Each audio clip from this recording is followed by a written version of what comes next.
কামে কাজে পাগল।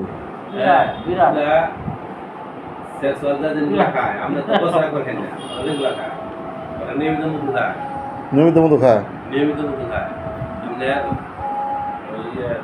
সামনে যায় কি ওষুধ আছে না। হ্যাঁ, মধুতে কি আছে? মধুতে কি পাওয়া যায়? মধু খাইলে মধু তোর সব রোগের ওষুধ। এটা সেক্স বাড়ে, মধু খাইলে আপনার শরীরে রক্ত পরিষ্কার হয়, রক্ত বাড়ে, এনার্জি বাড়ে। মধু তার মানে মধু একটা ওষুধি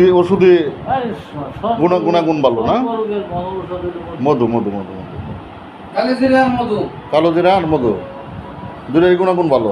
হ্যাঁ, এই দুইটা গুণাগুণ মানে এই দুইটার মধ্যে আছে ওর বিরাট জাদু। জাদু। আচ্ছা আচ্ছা আচ্ছা, তার মানে দুইটারই দরকার নাকি?